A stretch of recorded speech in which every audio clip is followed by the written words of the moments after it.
What's going on, everyone? Jeremy here from The Quartering, and Patreon comes crawling back to me. Someone they unceremoniously banned 2 years ago. If you aren't familiar with the story, I'm going to share a little bit of a tale with you. A blast from the past for those of you that used to follow me when I opened Magic the Gathering cards. Yep. Bet you didn't know that I used to have one of the largest Magic the Gathering channels in the world. For a while, the largest, and when I left, the second largest, roughly, I think. I got banned off Patreon, a very important tool for creators, especially this time of year. Look, there's a reason everybody talks about January sucks for ad revenue, so that's when I'm going to take my vacation. It does. I would say when I'm looking at my early numbers, I'm earning less than half for the same number of views in January than I was in December and November. But because I know that happens and I knew that would happen, I planned for it. And I used something like Patreon for a very long time to offset. And then I was banned. Well, thankfully, Subscribestar, a free speech alternative to Patreon, exists. And if you want to support my content after this video, I would be greatly appreciative. 100% of the money that gets collected via my Subscribestar goes right now to paying the editors, the people that work to make these videos more entertaining, and their salaries getting covered and help to reduce the burden in January, February, and March when ad revenue is low. Subscribestar helps a ton. In fact, I didn't even take any money out of it in November or December to save it for paying their salaries in January. But nonetheless, I'll continue. So a few years ago, I had discovered through legitimate investigation, working with another journalist, investigative reporter, Lou Calgiovanni, that there were registered predators in the Magic the Gathering judge program. Over a dozen that my limited resources found. Given that percentage, it's safe to say that there's probably at least 50 total, maybe more. What is a Magic the Gathering judge? Well, they are the person that oversees in-game disputes and enforces rules in tournaments. There's one in every Magic the Gathering store. In order to have sanctioned events, you must have a sanctioned judge. Judges are unpaid volunteers that Wizards of the Coast abuses, in my opinion, to push their unsustainable competitive market, right? Friday Night Magic. You go to the game store on Friday, you play in a tournament, well, there's got to be a judge there. And that judge isn't getting paid most of the time.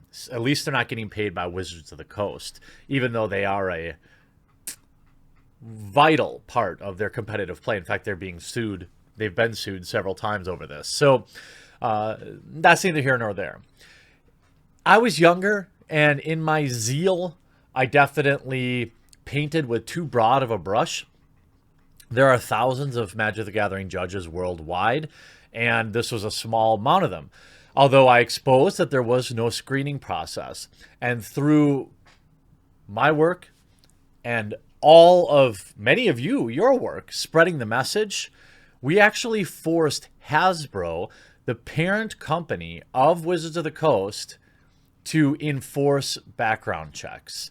That was a massive victory at the time in which I was one of the most hated people in the Magic the Gathering community for, generally poking fun at a lot of their hyper-progressive, virtue signaling stuff, but also because, well, the judge community was very large, and me painting them with a brush that is disgusting in color didn't go over well. Now, why did I put the blame squarely at the feet of the Magic the Gathering judges? Well, because they actively refused to enforce any type of background checks and colluded in secret to get my Patreon banned. So rather than police their own because they didn't like the person delivering the message, they reported to me to Patreon and said that I had doxed people. I, in fact, did not. I shared what can be considered a phone book online. It was a publicly available list of judges. Should I have shared that publicly? Probably not. But the idea was, look, we need help screening these names because Wizards of the Coast and the judge community refuses to do it. And we had already found more than a dozen. So what else? What other option did I have?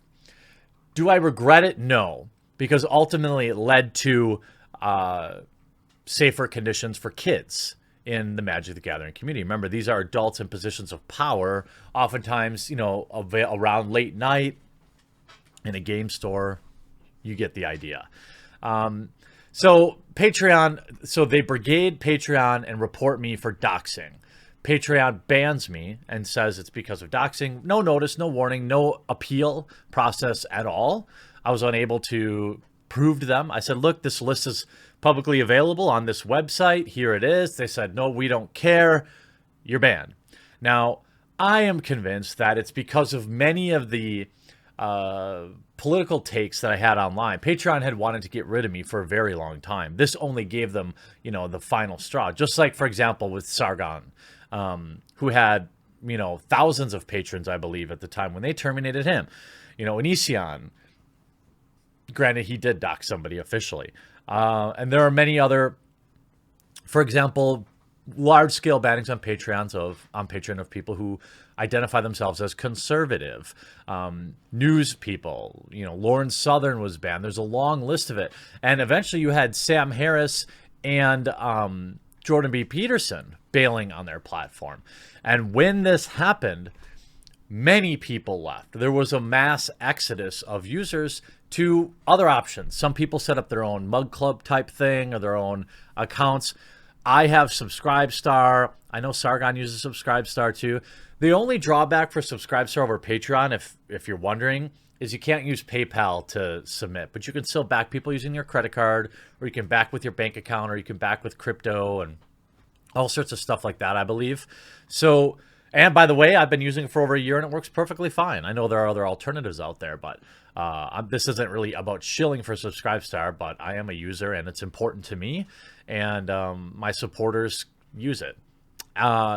So Jordan B. Peterson leaves, Sam Harris leaves, and they talk about top Patreon creator deleted his account. This is back in December of last year, or 2 years ago, accusing the crowdfunding membership platform of political bias. After it purged conservatives' accounts, it said we're, quote, associated with hate groups. Sam Harris, a top Patreon user, said he deleted it. The platform has barred several users on the conservative fringe who said it was associated with hate groups. Yeah, this is the same platform that allows Antifa morons to have Patreons, okay? Patreon indicated in an email to a user last week that patrons had been leaving the platform since it barred, quote, conservative YouTuber known as Sargon of Akkad. He's not a conservative, obviously, a classical liberal. And, that was a lot of bad press for Patreon. And after all those people left, what did Patreon have left to do? Well, double down and raise costs. They started raising fees on backers. Many people's backers were in the $1 to $2 range, and the fees, that newly imposed fees that they put out, made it unsustainable. And you had then Patreon trying really hard to push for 3 or 4 million users. And now they've launched things like Patreon Pro, Patreon Premium to compete with Facebook and YouTube. This is their latest rollout, saying that is how thousands of artists, vloggers, musicians, podcasters, and other creators make a living. The 6-year-old startup currently supports more than 100,000 creators who receive recurring donations from over 3 million supporters. But in other news, Patreon has said the company's model is not sustainable. CEO Jack Conte discussed how the company's growth isn't in a position that can be currently sustained. This is from early last year. Crowdfunding platform Patreon CEO Jack Conte doesn't think its current model is sustainable if the company is to be profitable. When the company announced its latest benchmark on Wednesday, Conte discussed the challenges of maintaining such a model as it continues to expand. Patreon will be paying out more than $1 billion to creators this year, up $1 million over the last year. That's a tiny amount of growth, by the way. If you think about that, you have $1 billion and it only went up, what is that, 1%? So it's peaking. With that in mind, Patreon is looking to offer value services for creators like options for merchandising and other changes to its 90% payout model that it currently has in place. And that's fine. I actually think, yes, offer more value to people, give yourself opportunities to make more money. But in so far as Jack Conte pushes his political beliefs, we know this. This is undeniable. Every time they ban another creator, it creates a ripple effect. Well, I got an email last night from Tom at Patreon. Hey, Jeremy, my name's Tom, and I work in the creator partnership team at Patreon. We help creators build long-time creative businesses by investing in direct partnerships with their fans. I'm reaching out to see if you're interested in discussing what Patreon membership could look like for you. We've previously partnered with, and they list some other channels, to help them launch on Patreon. We'd love to see if something similar could be a fit, especially given the recent COPPA ruling, which has unexpectedly impacted channels despite their content not being for kids. So it's nice to see that Patreon is fishing in using COPPA to slide in the door with people. Look, fan supporting channels are great.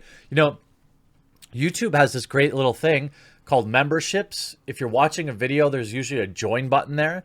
That's the same thing as like subscribing on Twitch. And I have a couple hundred people that do that, and that goes a long way, especially early in the year. So if there's creators out there that you like, you don't need to use a secondary service. You could just use what's already built into YouTube, especially if you're somebody who already does super chats and has all your stuff linked.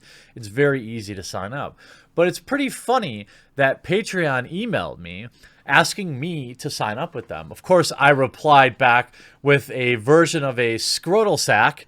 You know what? You are going to get your scrotum turned into a change purse. How about that? Because, one, even if they hadn't unceremoniously banned me 2 years ago with no reason and no notice, I would never support their platform because it's clearly biased. It's a service that is essentially a middleman for money. It offers very few tools to creators, which is still great because creators could get paid from their strongest supporters, but they enforce their own political beliefs on their users and create major problems when people can't earn a living anymore. There are people on there like Mr. Medicare, who was banned, I believe, off Patreon as well. None of these people really ever violating TOS, but Patreon just likes to force their own beliefs on everybody. So I respectfully decline the offer, Patreon, and I'm going to stick with subscribestar.com/thequartering. I use it for both Midwestly and here on the Quartering. If you're in a position to, you know, these months are lean for creators. And hey, maybe you don't want to support me, but you have other creators out there that you do want to support. 100% respect that. But when people go off platform and support that way, it goes much further. A lot of people send me BAT tokens, BAT, not like Batman tokens, on my, I have an account set up for that. All sorts of stuff like that. This kind of support is the future of surviving on YouTube. I mean, less than 40% of my views are monetized. And so what comes in from Subscribestar is extremely important. And I'm so thankful for everyone that does choose to do it. And if you choose to back today, I'd be very, very thankful as well. But I'd rather go broke than pay Patreon 1 cent. I hope you enjoyed this video. We'll talk to you again real soon.